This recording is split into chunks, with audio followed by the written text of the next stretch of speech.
Uh, we are discussing a very interesting book which was released across India in 257 districts where the problem of child marriage is widespread. One third of India is badly afflicted by this problem, but in the remaining two thirds also, it's a very serious problem.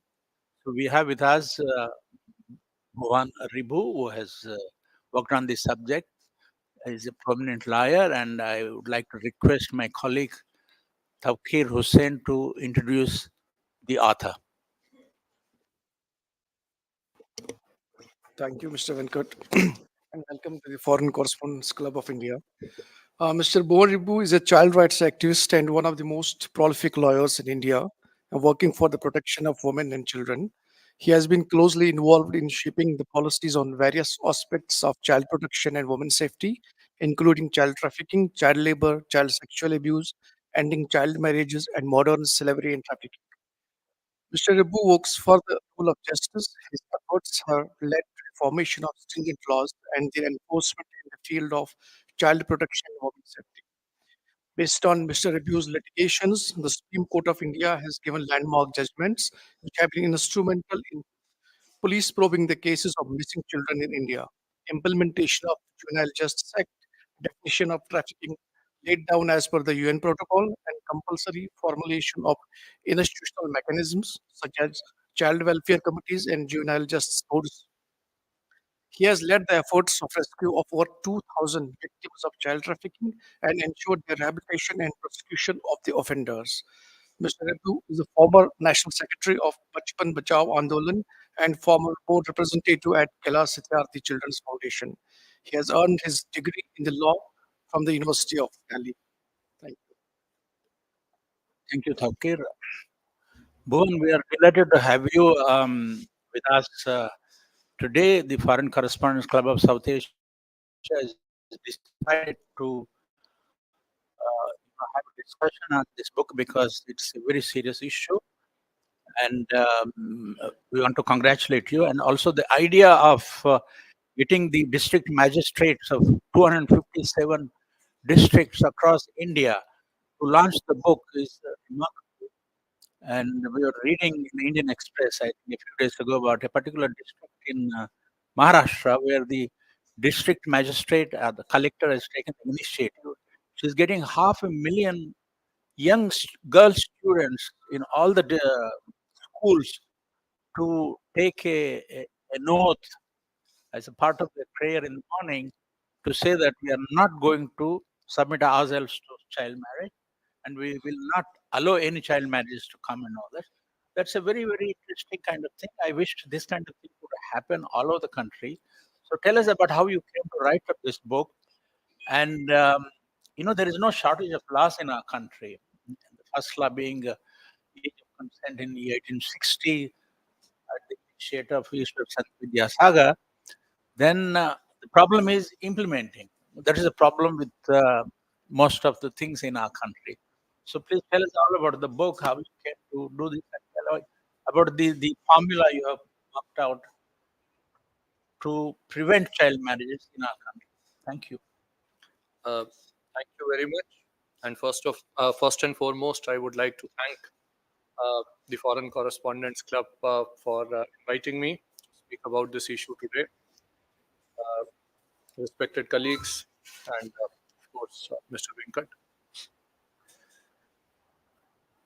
The idea behind this book is probably seeped in a thought that any action plan, any blueprint, any knowledge which is aimed at the protection of a large section of society cannot be held on to by one individual or one organization or any one set of people. That democratization is the key for people to follow if they agree to an idea at scale. Now, child marriage is an issue which affects all of us. With 1 out of every 4 girls in India getting married each year. Every minute, 3 girls are getting married on an average. Over 15 lakh, over 1.5 million girls getting married each year at the bare minimum, with the government estimating this number and the civil society estimates are 3 times higher. This is a problem that impacts all of us. And when we thought of solving this problem, initially the efforts that were being made were sporadic, they were divided, and well, it looked like a huge task that just could not be done. It could not be achieved. When you said very rightly so that many social reformers have tried this in the last 125 years or more, 150 years,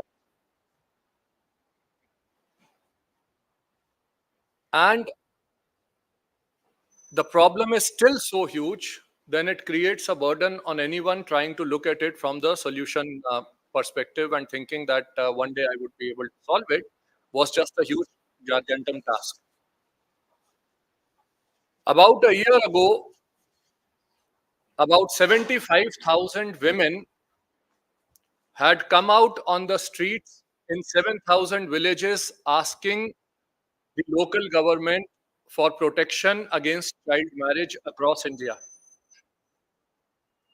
That, I think, was the key turning point in anybody believing that change was possible.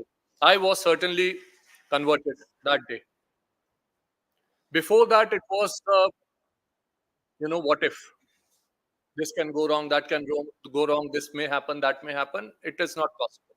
But that day, for the first time, the women showed the path to the rest of our country that in their minds, this is an issue which is burning. And if given a space, they would like to change whatever is the current ecosystem. Over the course of the last 1 year, with the support and help of 160 NGO partners working across 288 districts, under the leadership and guidance of colleagues from Kailash Satyarthi Children's Foundation, colleagues from Child Marriage Free India campaign, colleagues from Bachpan Bachao Andolan, colleagues from Shakti Vahini, and a number of other civil society organizations who are actually doing the groundwork. In 31,408 villages, we started taking the first steps towards the end of child marriage. By talking to women, by talking to children, the issues that were prevalent in society were identified.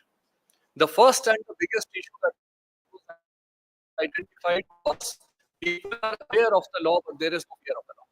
Nobody bothers. This will continue as it is. It is an issue of poverty. It is also an issue of women's safety, because if a girl has attained puberty and she is 14, 15, 16 years old, there is a fear in the minds of the parents about her safety. There is also a fear for her future, in the sense that education is free and compulsory in India till the age of 14 years. Beyond that, there is a vacuum, there is a gap. There are schemes by various state governments, but in a very large number of poor families, they do not see a future. The third is the behavioral or the patriarchal mindset. Women are there to produce children. And once a girl has attained puberty, the girl should be married off, and then she will be bearing children for another. There is a skewed gender ratio, a sex ratio difference in certain parts of the country where girls are being sold or trafficked for the purpose of marriage, Again, the lack of law enforcement playing a very important part. All these factors combined have created an ecosystem where it is culturally acceptable, even in some areas culturally promoted.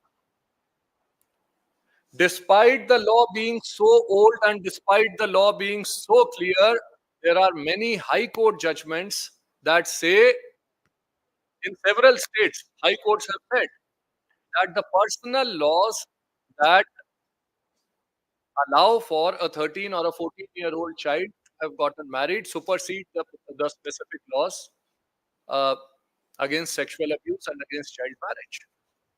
So the laws are put on the side, the Supreme Court judgments are put on the side, and the lack of awareness and the acceptance of the issue is such that even the high courts have held on to it.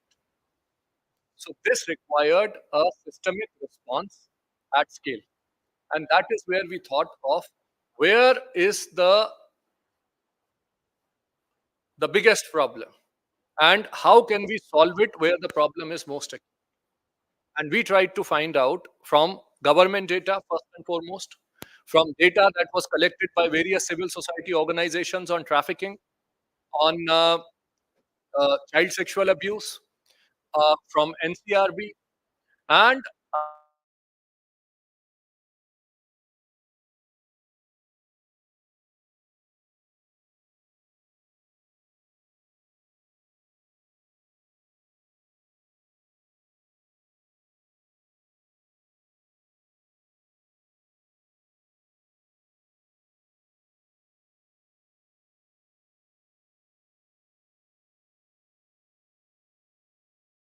a national average of uh,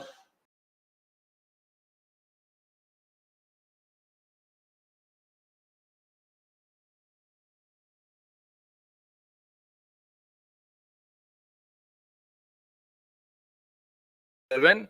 Then we calculated with a very focused approach if the government, like what they have done in Bede is the name of the district that you were referring to earlier, if there is awareness generation coupled with law enforcement.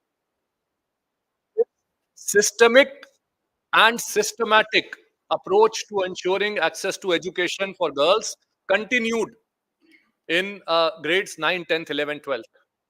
If there is law enforcement efforts that are at scale in all these districts that result in a 60% reduction of child marriages in the targeted districts, it would reduce the child marriages in India from 23 to 13%. As of today, UN estimates that if we continue with the rate of progress of elimination of child marriage of the last 10 years, then we would be reaching 6% in 2050. Currently, it is 23.3%. We will be reaching 6% in 2050. If we consider 9th, 10th, 11th, 12th, 4 years of education as one generation of girls lost, then we are looking at 7 generations of girls lost between today and 2050. That needs to change. And how can that change? By ensuring these actions that we have proposed in the form of a strategy.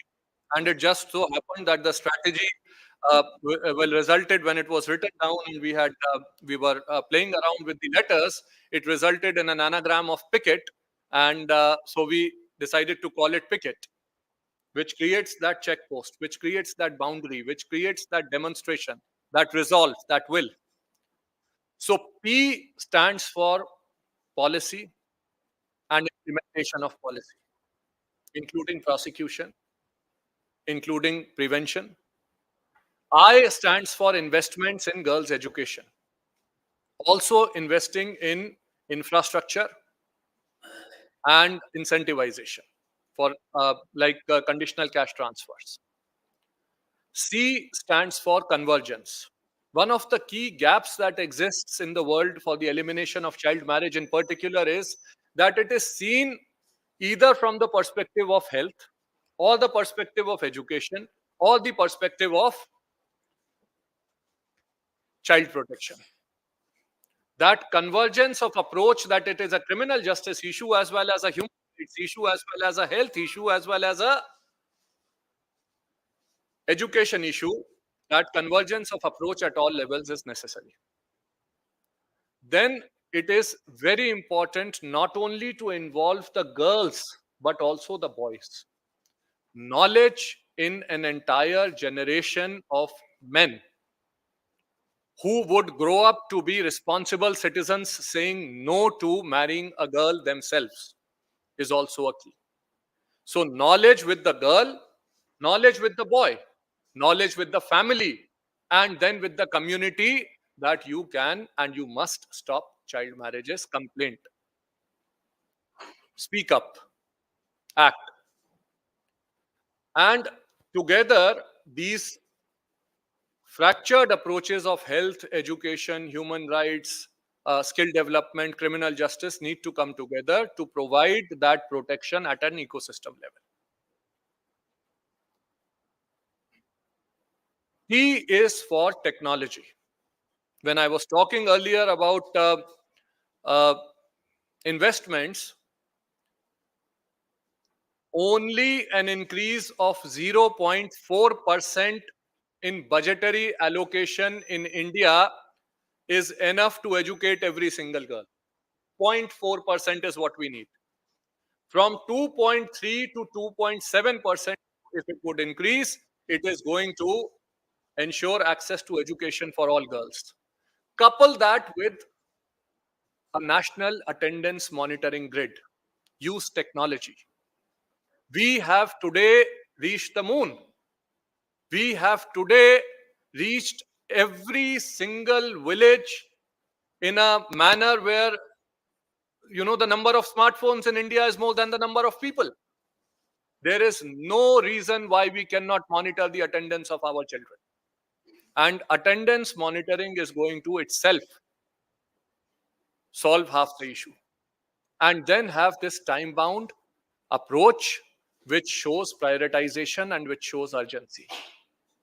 So, this overall strategy of picket, with a very focused approach in 257 districts, can reduce child marriage to 60%, which will reduce the entire child marriage in India by 10 percentage points in the next 5 years, which we consider to be the tipping point. So, the book, on one hand, is an action plan, it is a blueprint, it is for everyone. And that is primarily the reason why, instead of launching in one place as a book or as an author, uh, along with my colleagues, I decided that it has to be seen from the perspective of more of action, more as an activist, and let us launch it with the survivors of child marriages in all the districts where we can. So we have already attained 235 district-wide launches today. Today is the day, on the International Day of the Girl Child. This book has been unveiled by survivors of child marriage in 235 districts. And we hope that in the remaining districts, we will be able to launch it over the course of the next week. So all the 257 districts would be covered. And they have been launched by survivors in the presence of the people who are responsible for ending child marriage prohibition officers, district magistrates, superintendents of police, DIGs, and in some places even railway police, where the problem is acute of child trafficking. So the idea is to make it as a blueprint, as an action plan for everyone. And in 2030, see the end of child marriages in India. That is where we come from, in a nutshell. Thank you. Raju और एक आदमी को यहाँ खड़ा करो microphone. It's very interesting. Thanks very much for giving us the background about the book. Tell me this: Beti Padhao, Beti Bachao. This program launched by the present government, what kind of impact has it had, or is it having in the country? You have any data to make any points about that, Bhuvan? The uh, easiest uh, data point is that child marriages in particular have reduced from 29% to 23%. So there has been a reduction in the course of the last 10 years. Uh, there is also a lot of focus on related issues of women's safety, like anti-human trafficking units have been formed across India. One-stop rape crisis centers have been formed across India. Uh, there is an increased focus on the implementation of laws pertaining to child sexual abuse. There is, of course, the implementation of law is a never-ending struggle. We are going to go there. But for the first time in 2019, 1,023 fast-track special courts were made to ensure that the pendency of child sexual abuse cases reduces. You would be surprised that in India, over 200,000 cases of child sexual abuse are pending as of today. And if there was no case registered today, it would take another 10 years to clear the backlog. So, in the last 4 years, there has been an increased focus on uh, these issues of women's safety. And of course, the education up to class 8th and up to the age of 14 has increased substantially. But it is still not enough. As I have also written in this book, this blueprint, one child married, one child raped, one child sold, one child trafficked is one child too many. So even if we have this problem in small geographies or in small pockets, the fight is not yet over. So yeah, Bhuvan, would you say that the present upper age limit for free education of girls should be increased from 14 to 18? definitely, definitely. That is one of the key demands here in the book, that education for all girls, I would say all children, but especially girls. And girls' education should be the priority and should be done today, now, here. But for all children, the education should be made free, at least, even if it is not compulsory till the age of 18, till the last 12. There have been several cases of high courts expressing the opinion that innocent boys who have had a love or romantic relationship with a consenting girl who may not be more than 18, they're being locked up. And the high courts across India have expressed the view that they should, uh, uh, you know, take a look at this law and be uh, generous and not so strict, and by locking up innocent boys. What is your view on that? Uh, First and foremost, India has a law that criminalizes any sexual activity below the age of 18 years in the form of POCSO. That law does not really specify any age of consent. So I think somewhere the debate has become about the age of consent when the word consent finds no space in that law. So when we are talking about reducing the age of consent, we are actually not reducing it. We are introducing it. So that's the first legal thing that I would like to make clear here. The second is that in a situation where a young girl is indulging in any sexual activity with the young boy out of her own free will, till such time that she comes out and complains, there would be no case. A case would get registered when a girl complains. So we have to keep this point in mind. I'll come back to this point in a little bit. If the parents of the girl are complaining that my girl has eloped with somebody, then the complaint is that of a missing child. And it is invariably registered as a case of kidnapping trafficking or abduction. It is not a case of child sexual abuse till there is a girl's statement to that effect. That is the beginning of the legal process. Subsequently, the legal process takes time. We should also be cognizant of the fact that in India, over 50% of the children are sexually abused, sexually harassed, sexually assaulted, and yet only about 55,000 cases were reported in 2021. So the number of children getting sexually molested or abused is very high. The people who are coming forward with the complaints are generally people from socially and economically backwards sections of society. I am yet to see,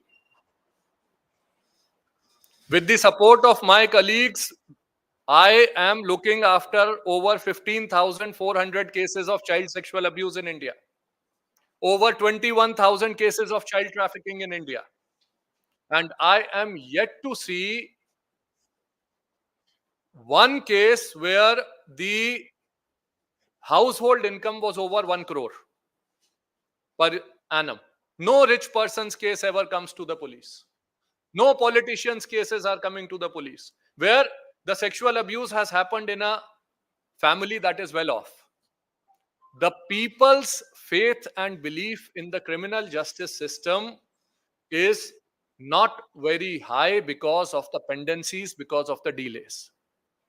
And high courts and even several organizations and agencies have taken this view on the basis of analysis of judgments. Over 8,000 judgments were analyzed recently, and a report came out that said that over 47% of the cases are that of elopement or that of, some percentage was given. It may not be 47, but very high percentage figure was given. The analysis of the situation on the ground cannot be made on the basis of judgments, because judgments are coming after 3 years, 4 years, 5 years, 10 years, when people have lost that faith and they have said with folded hands, I don't want to fight that case anymore. I want to go back. Let me turn hostile. If the judgments were to be analyzed, then we would reach a situation in India where we would say no one killed Jessica Lal. Because judgments are coming after inordinate delays, or whatever that word is. Like, yeah, exactly. Long delays. And the reality is on day one. In majority of cases, still, if it is not a civil matter, if it is not a property dispute, no father is going to go in India in today's society and say that my daughter was subjected to rape. It is still looked down upon by larger sections of society. And the stigma is still not with the rapist, it is with the victim. And those things are huge barriers in people coming forward and reporting. So, coming back to that, where people are not coming forward and reporting, this is the second issue. The last is, if there is a child who's indulging in sexual intercourse with another child, then there is protection in law in Juvenile Justice Act. They are not going to prison.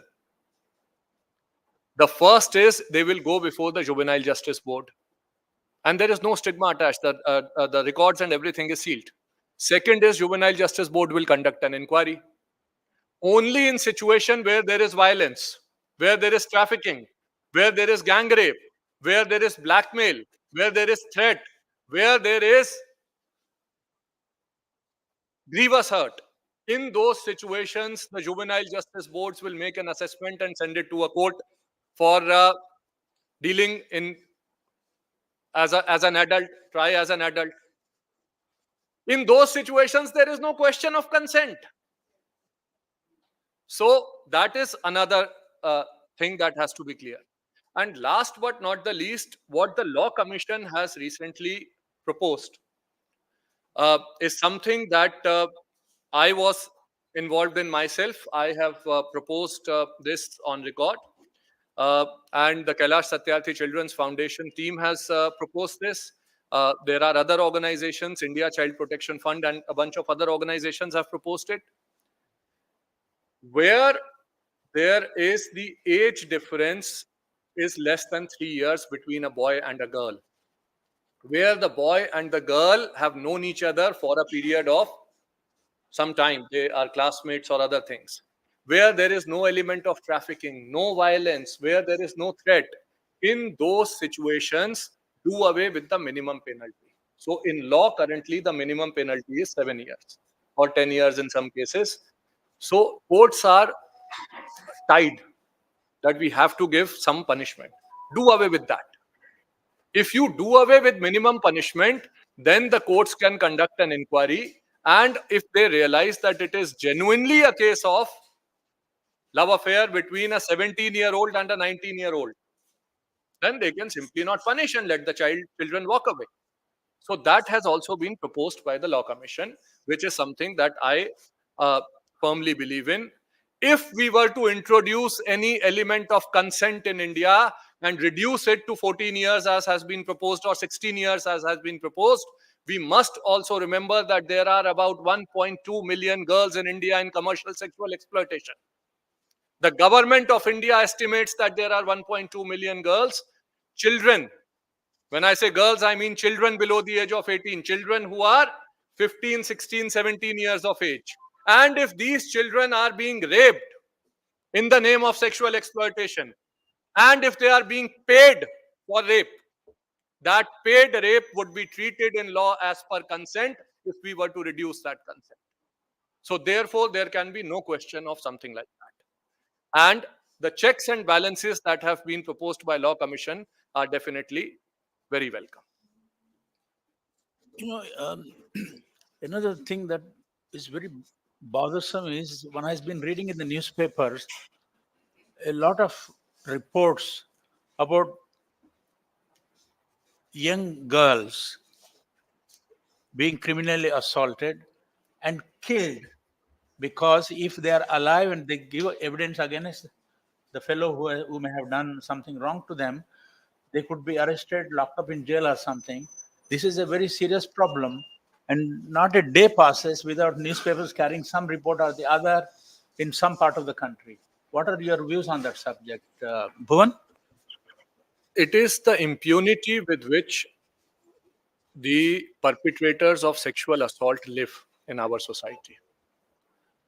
No person becomes a rapist overnight, lest a murderer. No person. The streaks of violence would have arisen in smaller cases: sexual harassment, sexual assault.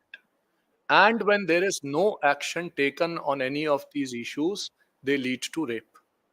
Many years ago, I was sitting in the office of a government body discussing some issues of sexual harassment of women in Delhi. I am willing to go on record and say that 100% of the women who travel by public transport in Delhi face sexual harassment. All of them, regardless of anything. And yet, about 5 years ago, when I was sitting here, the total number of police cases of of women being sexually harassed in public transport was 6. So nobody was coming forward, and that was creating that impunity. Now girls are dying. Why? Not only because nobody wants to leave evidence, it is also because the girls are being violently assaulted, and people believe they can get away with it. Not only uh, in terms of if we were to look at strictly from the perspective of law, murdering a child, the biggest penalty in India is death penalty. Rape with murder of a child less than 12 years old carries death penalty, and yet people are unafraid. The people who are raping these girls, majority are from the family. They are known. I do not remember the exact percentage, but it was over 30% a couple of years ago. They are known, so they think they will get away with it. And of course, uh, murdering a child means that you are also not raping or murdering one child. You are a pedophile. You are a serial killer. You are not going to do it once. A person who does it once has done it in the past or will do it again. And so these cases have to be treated with the strongest and most powerful arms of law. Try them within a month, 2 months.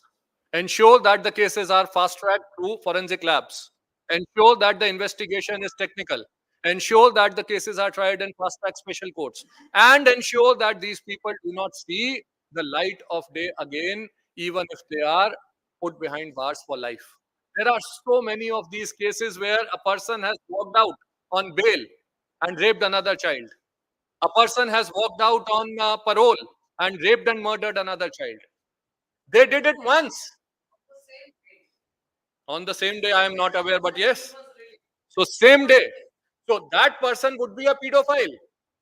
And we have failed to identify him as such. So, those systems must be in place that, uh, that ensure that there is no recidivism and that also ensure that a rapist does not become a rapist. We stop it much before rape.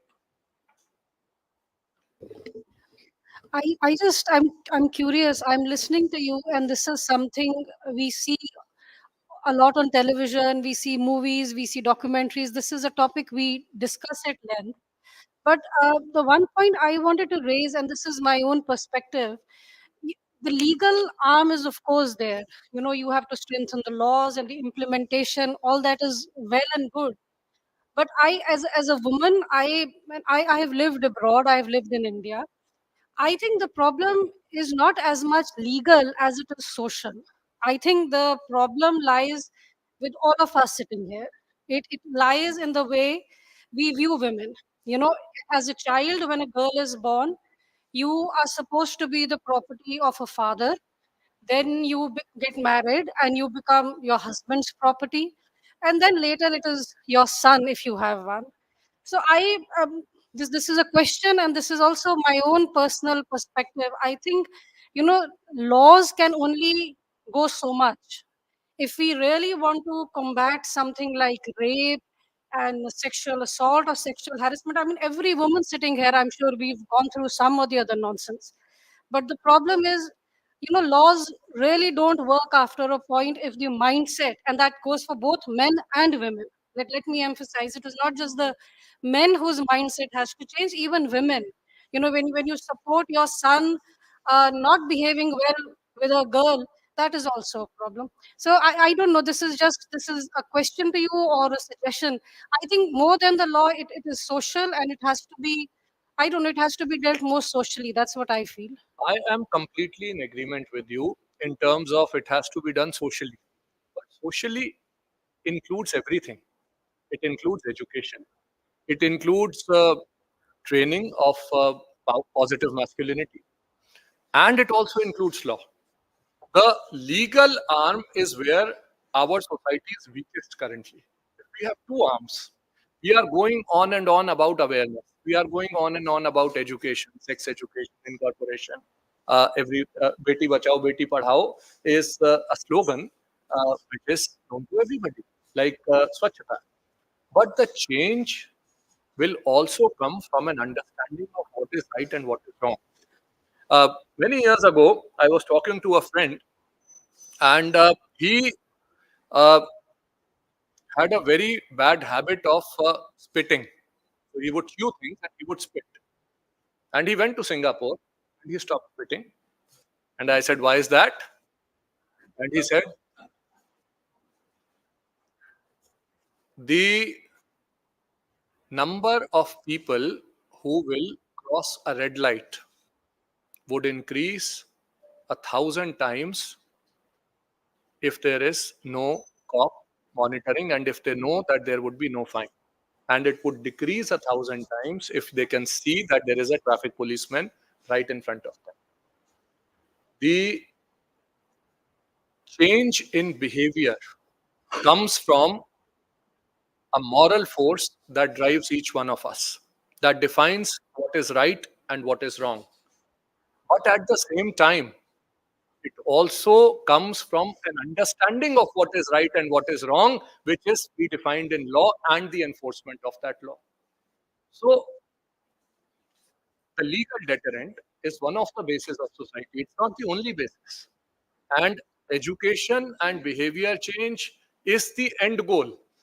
But to reach that end goal of behavior change, we cannot reach only by or only through education, because the rest of the population would remain as such. And again, there is no better education than what comes from a fear of law. The educated people are the ones who are driving cars and who jump red lights, and who it's the educated people who, for all practical purposes, know exactly uh, that they are supposed to stop. That moral compass is there. They know that it is wrong, but only when they see a policeman with this. Yeah. But I am with you completely. So I'm not even for 1%. I'm saying that shouldn't be. Both are essential. And if we start with the boys today, if we start with the children today, we also have to take a look at the rest of the people who are in society. And for them, I think the force of law has to complement the force of education. Any questions? Kindly raise your hands. Those of you who have a question to ask. Yeah. Smita, please use the microphone. Yeah. Thank you. Now, I just have a query. It's a curiosity rather.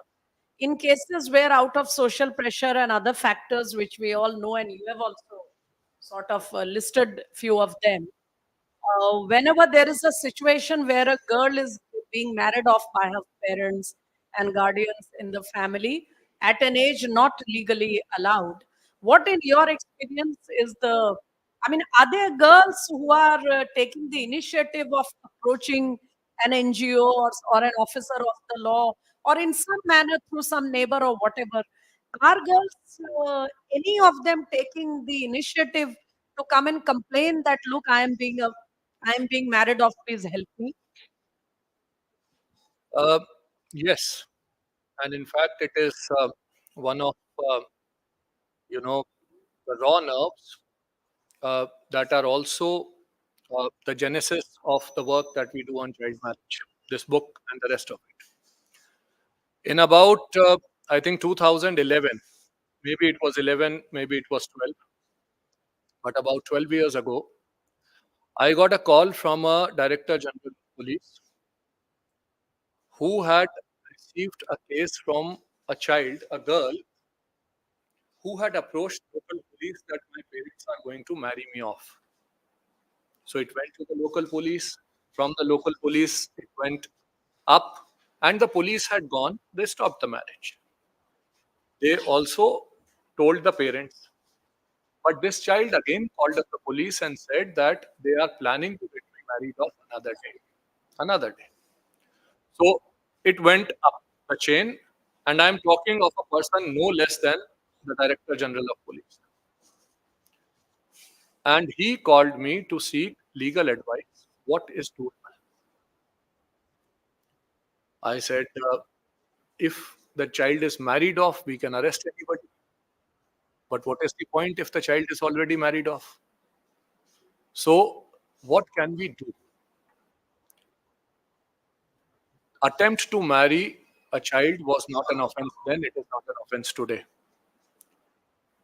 The police could only threaten, which they did. They could only take injunction, which they did. They could only stop the child from getting married, which they did. And a month later, the child was taken from Andaman to Chennai and married off in Chennai. A month or so later, the same Director General of Police called me and said, "You are useless." all your understanding, all your knowledge, all your arrogance of knowing law is useless. Because what good is a law? What good is any knowledge if you fail to protect a child who's seeking that protection? The girl called him back and said, I have been married off and I have been raped and I will not report because now this is my family. But you have failed. And that is what he conveyed. We lost that battle. 4 years later, 5 years later, whatever that was, in 2014, towards the end of 2014, we had this chance that what we were discussing earlier, when the government really wanted to reduce the age of culpability in crime, and if a child who's 16 years old was to do a heinous offense, they should be tried as an adult. That amendment was happening in Juvenile Justice Act. I saw it in the newspaper. The government was very keen post Nirbhaya, and I thought that if this law is getting amended, this law has two pillars. One pillar is a child in conflict with law, which everybody is talking about.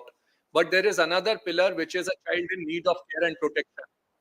What if we create a provision that a child at imminent risk of marriage would be treated as a child in need of care and protection, and the state can intervene and take that child away, take that custody away? And we went to the government. The government agreed, thankfully. And by God's grace, this was incorporated, which is currently the law in India. The law went a step further and said that act of marrying of a child against her will, of course, there is no thing of will, would also be treated as an act of cruelty, punishable with up to 5 years. So it became a serious crime. And since then, many girls, and I can't say on a daily basis, but every week you would hear some girl or the other who would raise her voice before the panchayat, before the school, in her community, and stop herself from getting married and other children in her community getting married. You would see that in Rajasthan, you would see it in Jharkhand, you would see in Madhya Pradesh. In fact, one of the boys in Madhya Pradesh has been awarded uh, some award. I have forgotten the name, I'm sorry. But he got this award for stopping the marriage of young girls in his village. So children are rising, and that is the key. But again, children are able to rise because they have been given that protection today. So we have lost that battle. We failed to protect that girl, but we should, well, have the resolve and the commitment to not fail the next generation. So that is. Yes.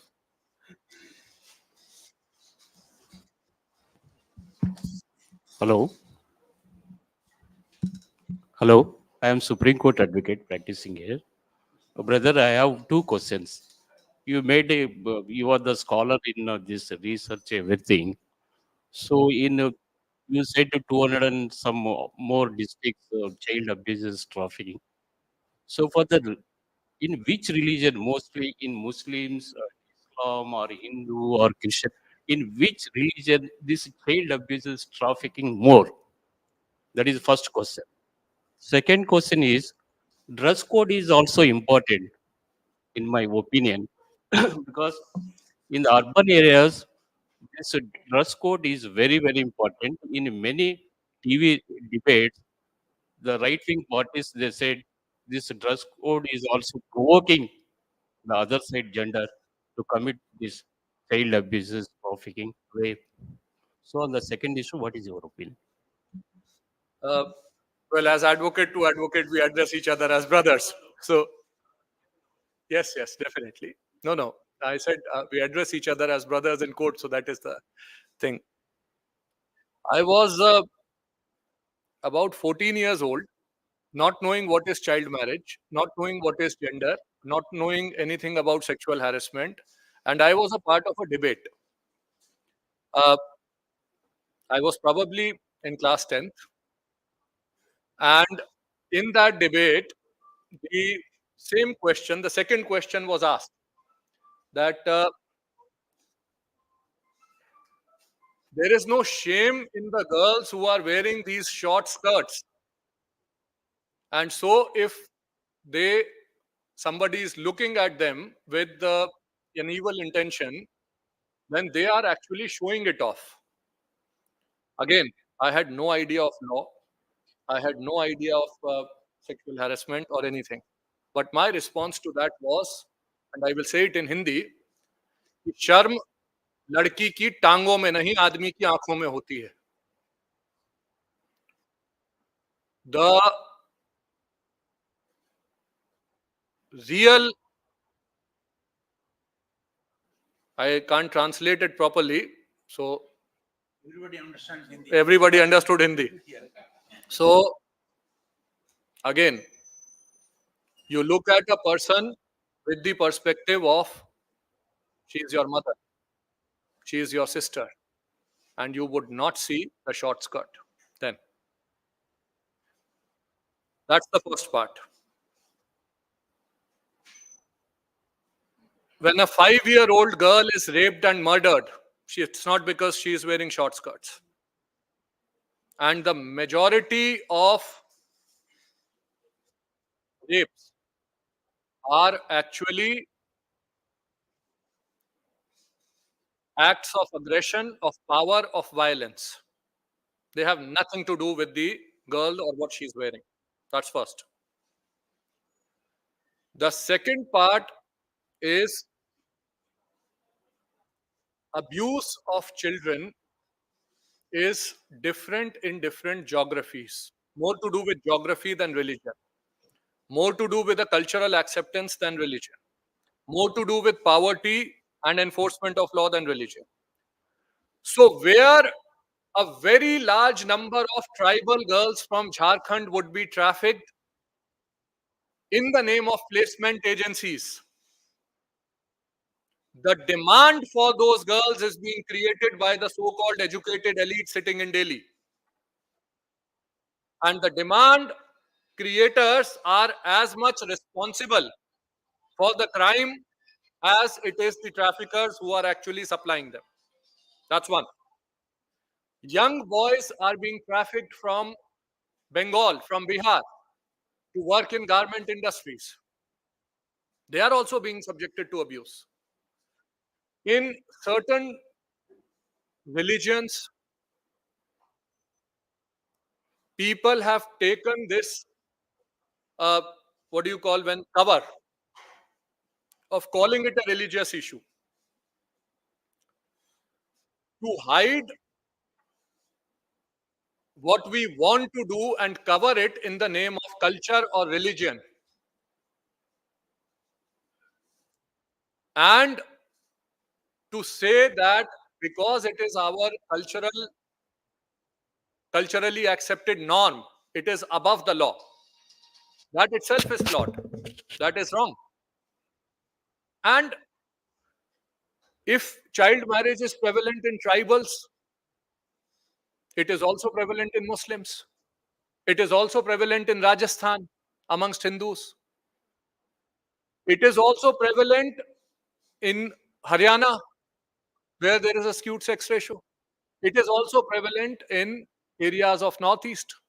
So it is prevalent in Christianity, it is prevalent in Muslims, it is prevalent in Hindus, it is prevalent in tribals, it is prevalent in India. And if we have to solve it, it has to be from the perspective that it is prevalent in India, and that's it.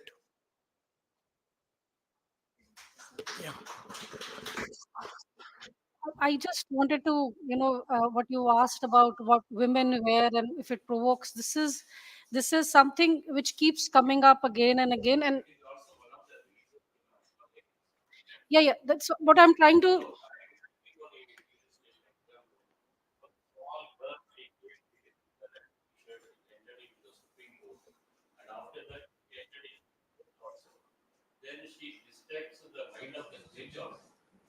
No, but you see what? Well, if there No, is a no, judge of the Supreme Court who gets distracted because of what a girl is wearing, then well.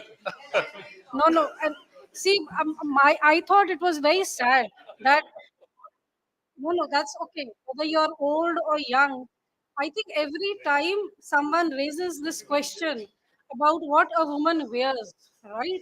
I think uh, I will be a little blunt and I will say that as a woman, personally, it is very insulting to me. It is deeply insulting to me that anyone can question my right to wear what I want on my body.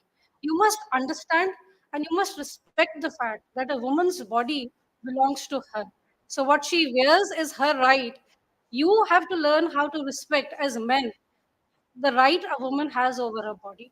And this thing keeps coming up, and I think it is so sad that we are in this 21st century and we've gone to the moon and Chandrayaan and everything, and still a girl's skirt can really shake this nation. I mean, it's very shocking to me.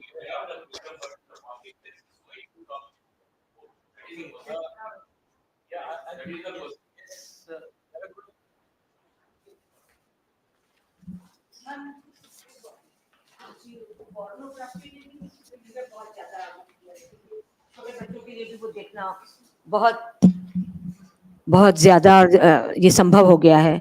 आज ऐसी भी स्थिति है कि कौन कहाँ से ये सब रिकॉर्ड कर रहा है, ये सब कंप्यूटर से पता भी लग जाता है, तो रोकने में उसकी भी भूमिका काफी कुछ हो सकती है। और एक मेरा प्रश्न ये भी था कि प्रश्न और प्रतिक्रिया दोनों है उसमें, कि एक तरह से कई बार जो रेप की या खबरें देखते हैं, ये सुनते हैं, तो ये लग रहा है कि समबडी इज चैलेंजिंग। 5-6 साल की लड़की या वो है बच्चा, पता है कि प्लेज़र भी नहीं है उसमें, कुछ एक मेंटली एब्नॉर्मलिटी है, और फिर भी जैसे होता है ना कि पुलिस मुख्यालय के बाद बाहर चैन खींची, मोबाइल खींचा, जैसे समबडी इज चैलेंजिंग कि इतना कानून है, इतने वकील हैं, इतने जज हैं और आप लोग कुछ नहीं कर पा रहे हैं। ऐसी एक स्मेल इस तरीके की खबरों से आती है कि कोई ना कोई मशीनरी ऐसी है जो ये सब कर रही है, करवा रही है, जिसके पीछे बहुत सारी सब मशीन्स का भी रोल हो शायद, ऐसा आप और स्पष्ट कर सकते हैं? पोर्नोग्राफी और इन सब कुछ। सबसे ज्यादा तो इसके पीछे विक्षिप्त मानसिकता है। तो जो विक्षिप्त मानसिकता है, जो आदमी से ये कराती है, वही आदमी से सुचवाती है कौन क्या पहने हुए था, कौन क्या कर रहा था, कैसे चल रहा था। ये भाई ये तो है ही। एक दूसरा, चाइल्ड अब्यूज या रेप हमारी नजरों में 4 अलग-अलग उसके पहलू हैं। पहला है चाइल्ड अब्यूज जो घर पे होता है, the abuse which happens by known people. तो घर पे हो रहा है, कम्युनिटी में हो रहा है, स्कूल में हो रहा है, जानते बूझते लोग कर रहे हैं। दूसरा है चाइल्ड अब्यूज जो कमर्शियल सेटिंग में हो रहा है, चाइल्ड लेबर के माध्यम से हो रहा है, ट्रैफिकिंग करके हो रहा है, प्रोस्टिट्यूशन में हो रहा है, other forms of sexual exploitation में। तीसरा है जो child sexual abuse digital space में हो रहा है, ऑनलाइन हो रहा है। तो ऑनलाइन अब्यूज क्रिएट भी होता है और उसकी डिमांड की वजह से बच्चियों का अब्यूज और हो रहा है, डिमांड हो रही है तो। लेकिन चौथा, सबसे ज्यादा परवेसिव, सबसे ज्यादा फैला हुआ, सबसे ज्यादा एक्सेप्टेबल, सबसे ज्यादा समाज में जिसकी जड़ें गहरी फैली हुई हैं, वो है बाल विवाह, child marriage. Child marriage is a precursor to child rape, which results in child pregnancy and which results in child death. मैंने इसमें शुरुआत में एक महिला की कहानी से शुरू की। वो महिला से मेरी बात हुई, 12 साल की बच्ची, 14 साल की उम्र में सबसे पहले उसका पहला बच्चा हुआ, 6 दिन के भीतर डेथ हो गई। 5 बच्चों की और डेथ हो गई, सबकी हो गई। उसकी बहन 9 साल की, उसके पहले 5 बच्चों की डेथ हो गई। हम चाइल्ड मैरिज को चाइल्ड डेथ के साथ कोरिलेट नहीं करते। हम 12 साल की बच्ची का रेप हुआ है, 13 साल की बच्ची का ये नहीं सोचते। तो ये इसलिए इसको, इन चारों को साथ-साथ अगर हमने नहीं टैकल किया, तो ये जो मीनार, ये जो बिल्डिंग बनी हुई है, ये गिरेगी नहीं। ये चारों पिलर तोड़ने पड़ेंगे। लेकिन उसमें सबसे मजबूत और सबसे ज्यादा व्याप्त जो है वो बाल विवाह है, चाइल्ड मैरिज है। इसलिए हमने यहाँ से शुरू किया। काम चारों पे करना। Before you ask your question, we are talking about the study you guys are doing in collaboration with the Oxford University in 4 different countries. Would you like to share some of that information with our friends? If you could kindly come and stand here and talk so that the camera also gets you what you're saying. Sure. Yeah. Kindly identify yourself and say this in maybe 5 minutes or something, please. Thank you. Thank you so Yeah, much. Leah, Thank bring you. that. So you can also hold it like. Thank you so much. I would like to introduce myself. I am Saltanat Khan. I work as a senior coordinator communication and events with Young Lives. Young Lives is a longitudinal study led by University of Oxford. We started the study in the year 2002 in 4 countries: India, Peru, Vietnam, and Ethiopia. And in India, we are following the lives of 3,000 children across Andhra Pradesh and Telangana. And we've been doing this study. Currently, we've till now we've conducted 6 rounds of survey, and now we are doing the seventh round of survey. And those children whom we are following have now entered the labor market. So I was talking to Bhuwan ji and the team on how we've been working and doing the analysis on child marriage and teenage pregnancy, and doing the analysis on unwed mothers as well. So we have got over 200 papers where we've talking about domestic violence, child marriage, teenage pregnancy, gender issues. So please do visit our website. It's www.younglife-india.org. We've also been working very closely with National Protection of Commission for Child Rights, NCPCR, and we've done the census analysis on child marriage in India. And you would be happy to know that in the year 2018, in October, when there was this Justice Lokur, he issued a order on this criminalizing sex with minor wives. So it has reference of our Young Life study as well. So please do read. I have a copy of that. I brought it because I knew that Bhuvanji has been talking about it. So this is the report. This is also available on public domain. And all our data from 6 rounds of survey is also available on public domain. You are happy to, I mean, go through the data and do the stories and write about it. And we'll be happy to help you in providing more information related to gender, I mean, and other issues, including child marriage. So I was a bit curious. I mean, this is such an interesting and this is an issue which is very close to my heart. When Sir talked about the dress code, very recently there was a newspaper article where a 3 year or a 5 year old child, she goes to school, okay, and she was very upset. She goes back home and she tells Mama, "Don't give me lunch." So the mother asks, "Why, beta? Why don't you want lunch?" Because she says, "Every time I eat food, I have to go to the washroom, and there's a caretaker in the washroom. Whenever I go, he abuses me." So again, is that a dress issue or a mindset issue? It's a mindset issue. So I think as a result, it's very important that for us, giving sex education in schools is very important. And sir, as a activist, I think you will be agreeing with me that how important the sex education is. I have a 10-year-old son. He goes to the school and he shares with me whatever happens day-to-day activities. So he shared with me that his classmate, they made some chit where they made fun of girls. So my only answer to, and he was very nervous. He was upset that why did this happen, Mama? So my only thing is that we are not aware. Nobody is different. We are all same. It's just the way how we look at others, be it a girl or a boy. Because of one boy, other boys are also, seen as the culprits. So why do we blame only boy or why do we blame only girl? I think to stop this violence of sexual abuse and all kinds of abuse, it's very important that we provide sex education in schools. And I think schools should really take this seriously because I think our society has not still accepted to talk about sex with children. Because I know in our days, when a girl had menstruation, the mother used to hide the sanitary napkins from men. When a girl wanted a sanitary napkin, men used to hesitate to go to the chemists and get the sanitary napkin because that is something they really can't accept. But why? Your wife menstruates, your daughter menstruates, your sister menstruates. Then why is it such a different thing? Why is it looked at like a very bad thing?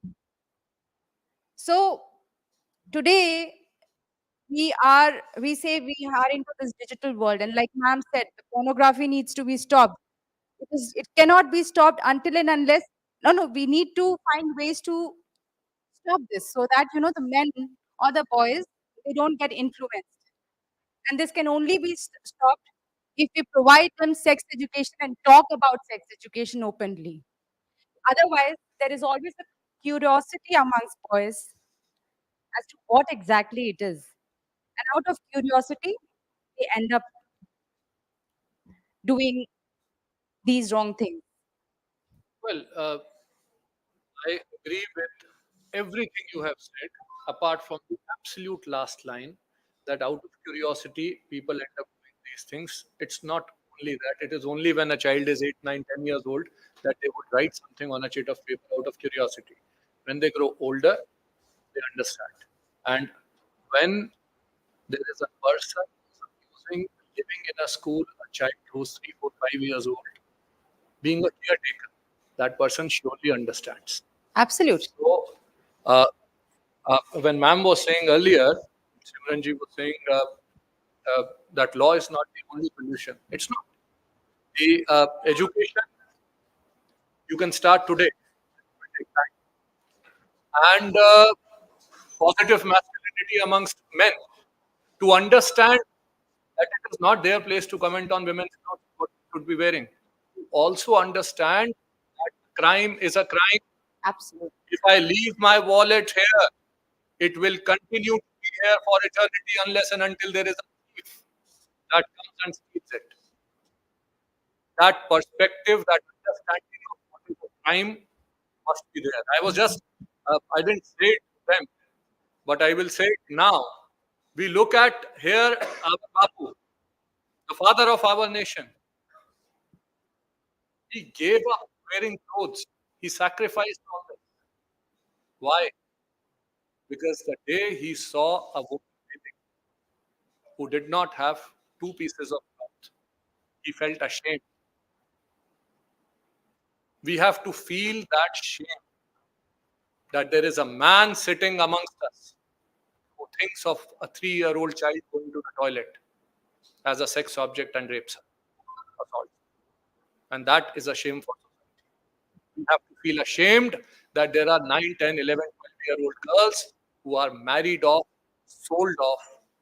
We were discussing earlier the case that there are men who are coming from the Middle East and marrying the girls on contractual marriage in Andhra Pradesh,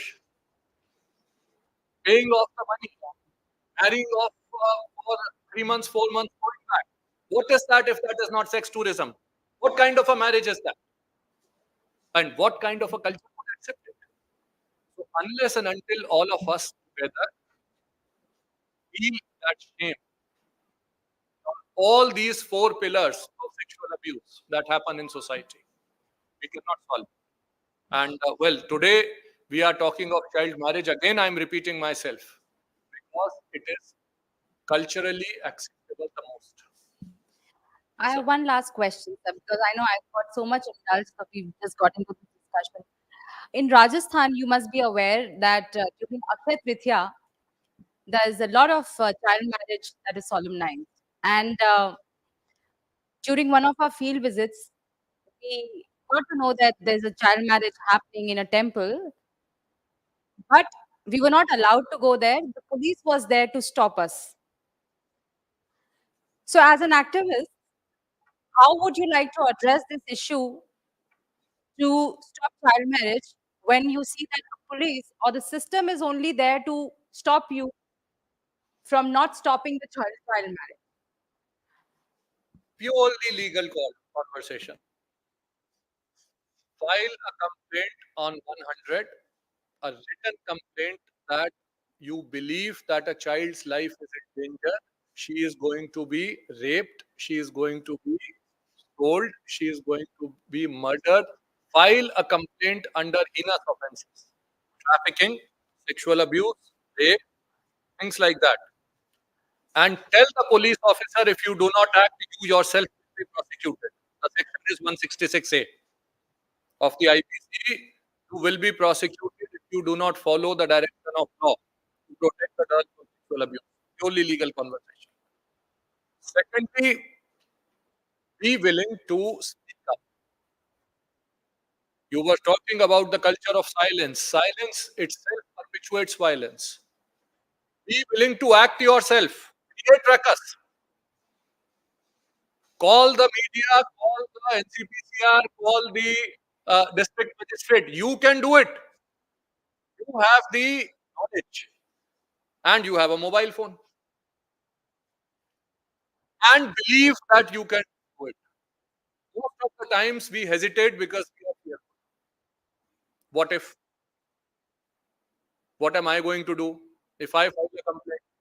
I remember 15 years ago, there was a marriage happening at Jamuna Putta in Delhi. I went to stop it and the policeman told me, "Who are you?" I said, "I am a concerned citizen." He said, "Who are you? Who will file the complaint?" I said, "I will file the complaint." He said, and I said, "You can't make me file a complaint. It is a cognizable offense. I have made a complaint on the phone."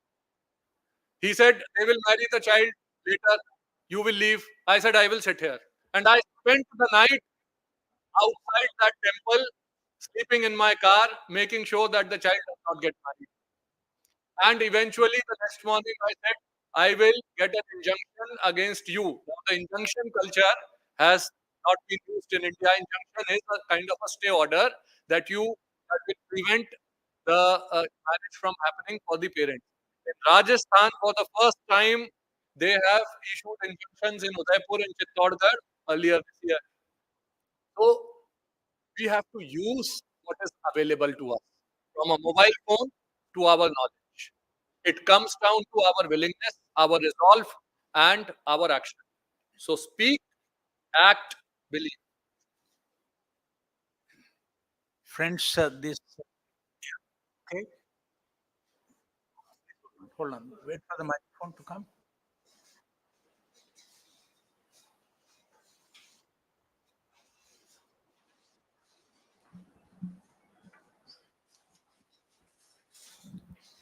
So, Advocate Review, I'm Krishna Pokhrel with the Wall Street Journal. And though we are the Wall Street Journal, we're mainly known as a business and finance publication, but at times we also cover the social issues very deeply. And going back to 2012, we did a very deep coverage of one particular story that was making national headlines in India, the story of baby Falak. And in that story, there was the convergence of all these issues that we were talking about right now. And I could feel that there's this very crystal clarity that you possess out, because that has come out of your work, from your understanding of legal process and everything. But at the same time, I think a few things that I've gathered in the process of my journalism career is that when it comes to talking about these issues in our part of the world, I think there is this the very moral prism that we look at to these things. For example, during your answer to one of the questions, you said like when you look at a girl or a woman, then if you look at her as your mother, as your sister, um, then maybe you don't get those uh, feelings. I think you said something to that effect. But I think there is this, and also like I've been hearing from a lot of people, like a lot of male or the men, when they talk about these things, um, when they have very pious and very genuine concerns on these issues, and I'm not doubting yours in this case as well. But I think, for example, um, when you say that you look at somebody as from that prism of you see being your mother or sister, I think then you Rob, or you are in a way denying the individuality of that person. I think in our part of the world, I think there is this lacking of according that individuality on each of us. I think because that's very. I think individualism is a much more powerful entity than everything else. I think that comes first. Like the individuality is at the center of our existence, and so and that is space. I think we have this idea in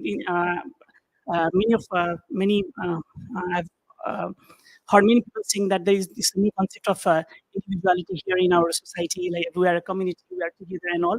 But I think that space, that the distance that an individual demands, for us to claim our individuality, there has to be a space. There has to be a space, and I think that space is something that binds us together, and that distance that unifies us together, that holds everything together.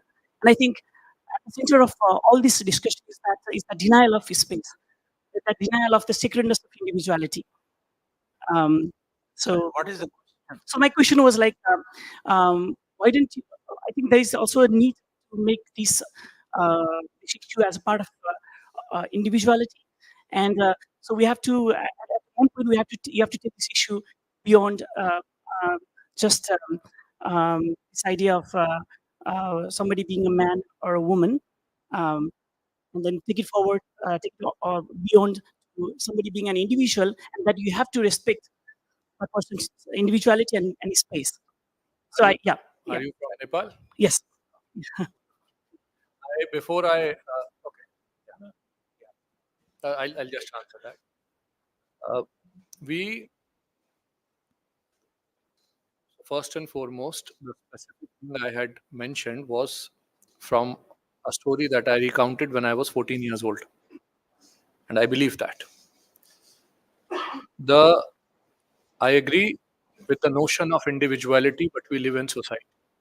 And we gel together, we stick together, all of us are. We have our own different chairs. If you put your feet on the chair of the other person, that is an infringement of their right. It is also an infringement of their space. And it is an infringement of their agency. We are sitting next to this very nice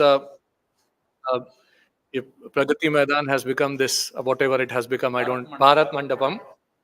And there was a very nice slogan that they used, Vasudhaiva Kutumbakam, which meant the world is my family. But the shlok is not that. The shlok is, Ayam Nijah Parogati Garna Laghu Chet Sam, which means, ये मेरा है और ये मेरी space है, ये तुम्हारा है, ये तुम्हारी स्पेस। ये कैलकुलेशन करने वाले वो लोग होते हैं जो कि सिर्फ अपने बारे में, सेल्फ के बारे में सोचते हैं, छोटे रह जाते, छोटे हृदय वाले। अयम निजः परोवेति गणना लघु चेतसाम उदार चरिता नाम तू वसुधैव कुटुंबकम। हमने उसके दो वर्ड उठा लिए और हमने उसकी पूरी मीनिंग का कुछ कर दिया। बहुत अच्छी बात है, very good.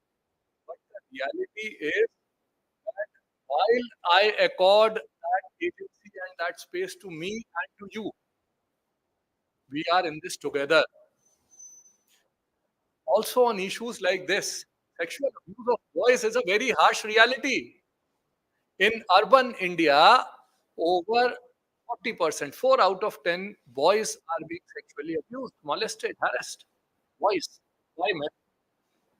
So it is again an infringement of understanding what my boundaries are, the boundaries that are defined by moral conscience, the boundaries that are defined by laws, the boundaries that are defined by fear of those laws, the boundaries that are defined by righteousness, the boundaries that are defined by religion, the boundaries that are defined by the chair on which I am sitting. Who am I?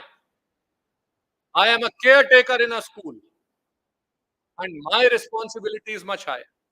And above all else, the boundaries that are defined by our knowledge, our vision, our wisdom, and our experience. So get all of that together and think of it as a notion of society. The last question. Yeah. Hi. So first of all, thank you for your clarity on this entire, subject, because the way that you've presented it is really mind-boggling for some of us. I'm Ayush Garg. I represent Yan Express. It's a special newspaper based in Delhi and Geneva. So we basically cover multilateral diplomacy, but this issue is of such importance that we had to cover it. So my question for you is to put it in a global context for us in terms of the figures that you've put out. They're so outstanding and so, horrific in nature. Can you put it in a global context in comparison to other countries, or even in South Asia, even so that we kind of understand where India stands in this?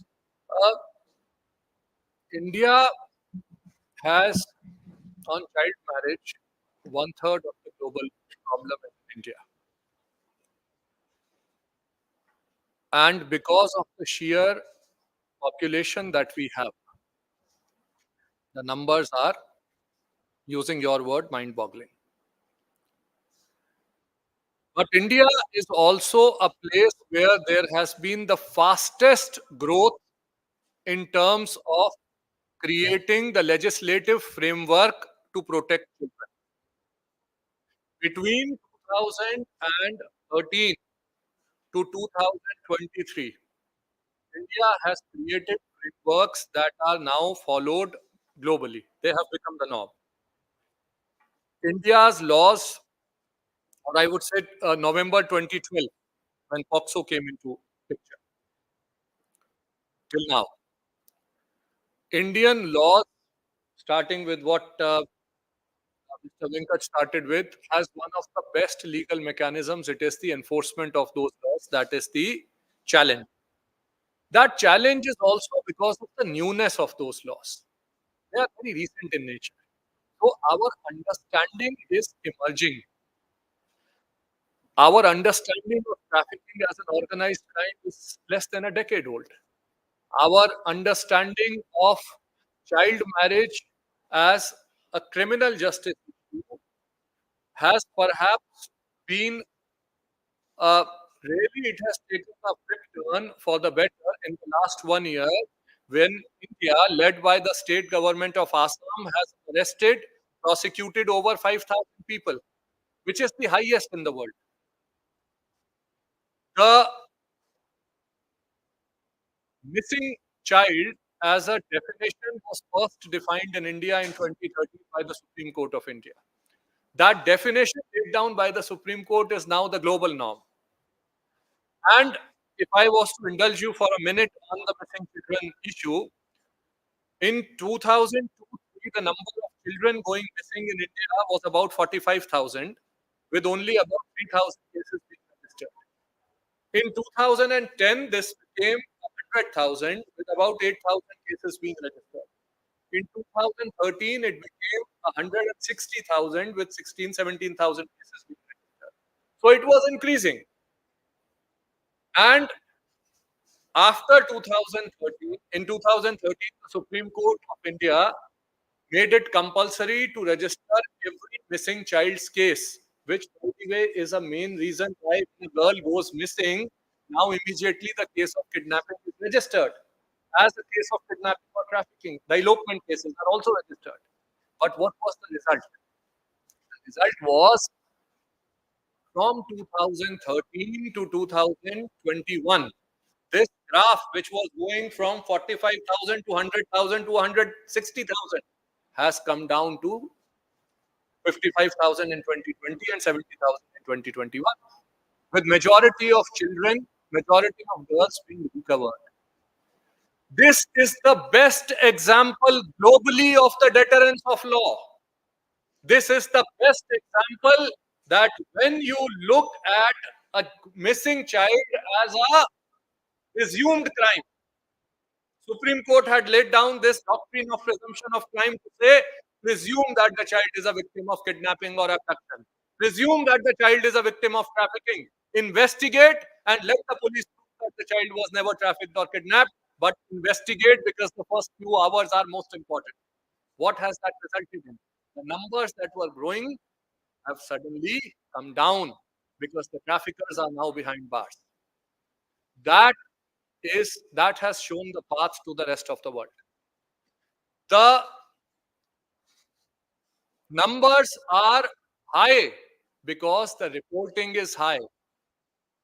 We can't hide behind the numbers and say that we will not report. That is one of the biggest challenges actually in any social justice issue. Why? Because if the police is not reporting the numbers, then you do not know what is happening. The data is being withheld. On missing children, the data is being monitored or has been monitored by NCRB and the Supreme Court, so it is out. And we can conclusively establish that it works. The concept of a legal deterrent works. The concept of the presumption of crime works. And what has been laid down by India is an example for the rest of the world to emulate. Friends, I'm very happy to inform you that each one of you will get a free copy of this book. Remember to pick it up on your way out. Meanwhile, may I invite Mr. Prashant Kumar, publisher of this book. Prabhat Kumar. Oh, I am so sorry. I'm sorry. भाई साहब मैं जो है बहुत माफी चाहता हूँ, आप पीछे ऐसे छुप के बैठे थे कि ये he deserves special congratulations and mention. Yes, yes. Because this book was published in record time, possibly in I think 4 days it came out once it went to him. And not only did it come out, it is probably the only book, I don't know if it is true or not, so I'm just saying probably, or one of the few books that got launched on a single day in 235 places across India. So many congratulations to him.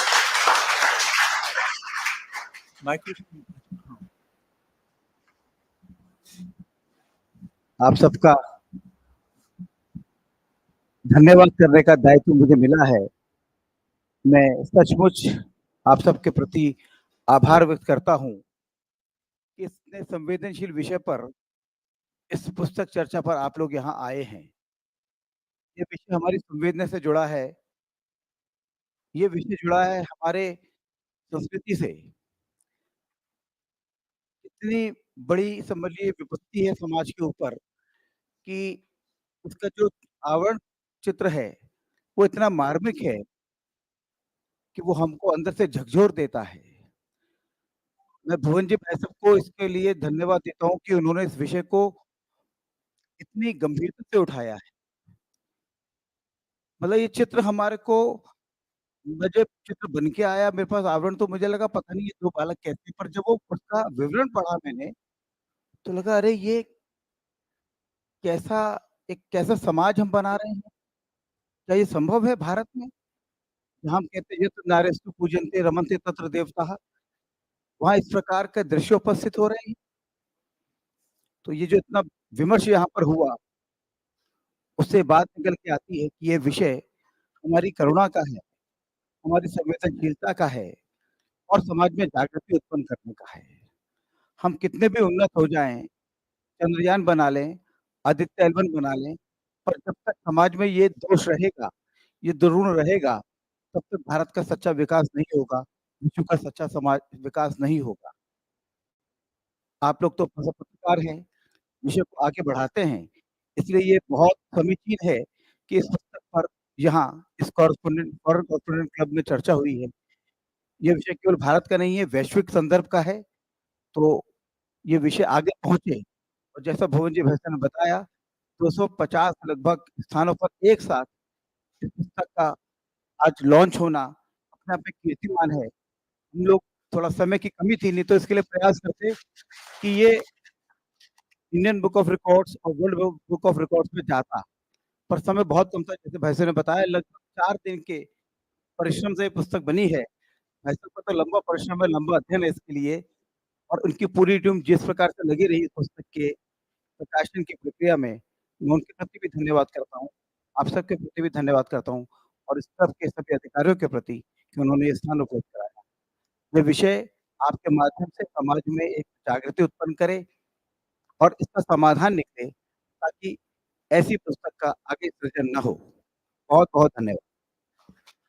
If you can give me indulge me for a minute, 1 minute. ये इन्होंने इसकी बात की, चित्र की, भाई साहब ने हमारे की ये तो है, so I should probably indulge you for a minute and tell the story. ये बच्ची मुझे 2004 में नेपाल में मिली यात्रा करते हुए, and when I saw her from a distance in midwestern Nepal near Dang in a village, she had this baby on her back, and she looked angelic. And I just stopped the car, took some pictures. With the help of Mr. Dilip Bahadur Chaudhary, who was one of the leading human rights activists globally, and he's currently joined politics, so he's the chief minister. But 20 years ago, in 2005, 18 years ago, we worked together in creating a program that would enable a lot of these children to go back to school in that area. Without knowing who this girl was, without having anything to do with her, 5 years went by, 4 years went by. In 2009, we were marching across Nepal in a campaign demanding the fundamental right to education for all girls in Nepal, all children in Nepal. Nepal में 2009 में नहीं था fundamental right, 18 में बना। तो 9 में जब हम इसकी डिमांड कर रहे थे, so during that campaign in one of the villages, I saw a group of children playing, and I just took a bunch of pictures without giving it any thought.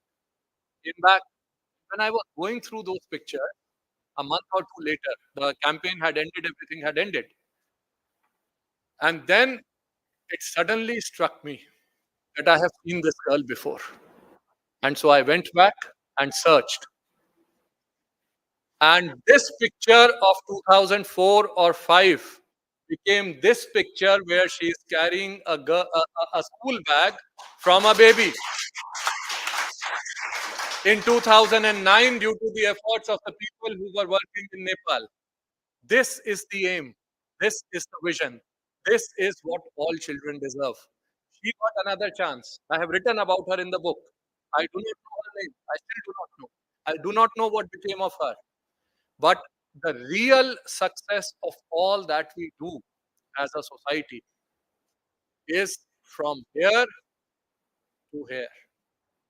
When the burden of the baby becomes the burden of a school bag, that is where we will see that we have become successful. Thank you. Bhuvan, this is an invitation. Please bring the collector of Beed district. Definitely. Sir. She needs national and international exposure. Definitely. We'll be very happy to host her here. Definitely. And I request Simran to propose a vote of thanks on behalf of the FCC before she presents a memento to Bhuvan. From all of us here at FCC, a big thank you, Mr. Bhuvan, for coming here for this very engaging conversation. And I think we've all learned today a lot of new things, and this issue continues to engage us mentally. And I hope you will come back again and we can have more conversations on this.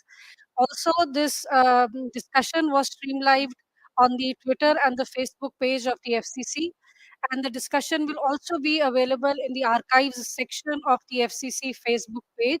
So if any of you want to go back and listen to the discussion again, it will be available in the archives.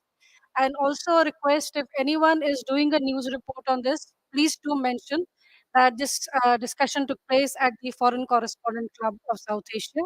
Once again, thank you from all of us. Thank you.